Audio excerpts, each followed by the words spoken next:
തൃശൂർ വെളുത്തൂർ നമ്പോർക്കാവ് ക്ഷേത്ര മൈതാനത്ത് യുവാക്കൾ തമ്മിൽ സംഘർഷത്തിൽ ഒരാൾക്ക് കുത്തേറ്റു. പടിഞ്ഞാറക്കോട്ട സ്വദേശി ഡെൽജോയ്ക്കാണ് കുത്തേറ്റത്. രണ്ടുപേരെ കസ്റ്റഡിയിലെടുത്തു. സംഘർഷത്തിന്റെ ദൃശ്യങ്ങൾ ന്യൂസ് മലയാളത്തിന്.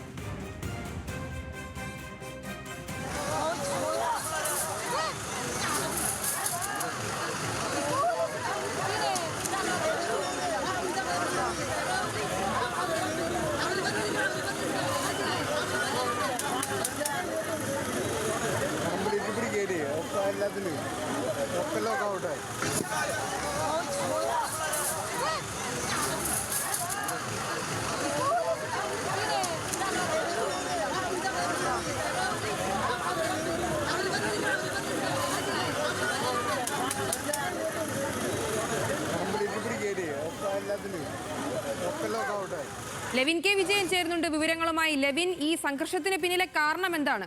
കുത്തേറ്റ യുവാവിന്റെ ആരോഗ്യനില ഗുരുതരമാണോ? എന്തൊക്കെയാണ് വിശദാംശങ്ങൾ? ഇരു വിഭാഗങ്ങൾ തമ്മിലുണ്ടായ വാക്കുതർക്കവും തുടർന്നുണ്ടായ സംഘർഷവുമാണ് ആക്രമണത്തിൽ കലാശിച്ചത്. ഇന്ന് വൈകിട്ട് 7:30യോടുകൂടിയാണ് തൃശൂർ അരിമ്പൂർ നമ്പോർക്കാവ് ക്ഷേത്രത്തിൽ അതിന് സമീപത്തുള്ള മൈതാനത്ത് വെച്ച് ഈ അക്രമ സംഭവം ഉണ്ടാകുന്നത്. ക്ഷേത്രത്തിലെ ഉത്സവത്തിന്റെ സമാപന ദിവസമായിരുന്നു ഇന്ന്. ഓൾറെഡി അയ്യന്തോളിലും പടിഞ്ഞാറേക്കോട്ടയിലുമുള്ള സംഘങ്ങൾ തമ്മിൽ ഏറ്റുമുട്ടുകയായിരുന്നു എന്നുള്ളതാണ് പോലീസ് പറയുന്നത്. ഈ സംഘർഷത്തിൽ 25 വയസ്സുകാരനായ പടിഞ്ഞാറേക്കോട്ട കല്ലുപറമ്പിൽ സ്വദേശി ഡെൽജോയ്ക്കാണ് പരിക്കേറ്റിട്ടുള്ളത്. തോളത്താണ് ഇയാളുടെ പരിക്ക് കുത്തേറ്റിട്ടുള്ളത്.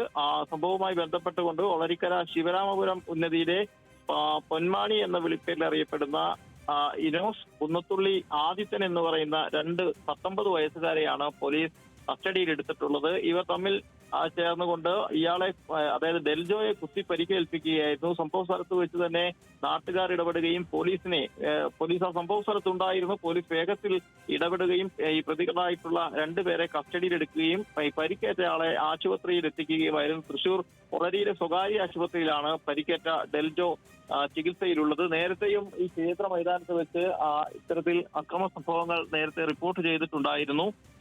നിലവിൽ ഉത്സവം നടക്കുന്ന സമയത്താണ് ഈ സംഘർഷം ഉണ്ടാകുന്നത്. സംഭവവുമായി ബന്ധപ്പെട്ട് കൂടുതൽ പ്രതികൾ ഉണ്ടോ എന്നതടക്കമുള്ള കാര്യങ്ങൾ പോലീസ് പരിശോധിച്ചു വരികയാണ്. ചില സംഭവ സ്ഥലത്ത് നിന്നും ഓടി രക്ഷപ്പെട്ടിരുന്നു. ഇവരെ കൂടി കണ്ടെത്താനുള്ള നീക്കത്തിലാണ് അന്തിക്കാട് പോലീസ് ഉള്ളത്. സംഭവത്തിന്റെ ദൃശ്യങ്ങൾ നമുക്ക് കണ്ടാൽ അറിയാം. അതിവേഗത്തിലാണ് ഈ തർക്കമുണ്ടാകുന്നതും പിന്നീട് യുവാക്കൾ തമ്മിൽ ഏറ്റുമുട്ടുന്നതും.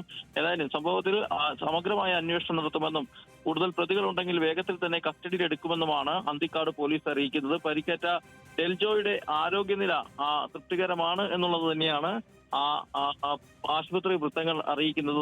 അതോടൊപ്പം തന്നെ ഇന്ന് കസ്റ്റഡിയിലെടുത്ത 2 പേരെയും ചോദ്യം ചെയ്ത് കൂടുതൽ സംഭവവുമായി ബന്ധപ്പെട്ട കാര്യങ്ങൾ അന്വേഷിക്കുകയാണ് പോലീസ്. മറ്റ് പ്രതികളുണ്ടെങ്കിൽ വേഗത്തിൽ തന്നെ കസ്റ്റഡിയിലെടുക്കുമെന്നും അന്തിക്കാട് പോലീസ് ഉദ്യോഗസ്ഥർ അറിയിച്ചു.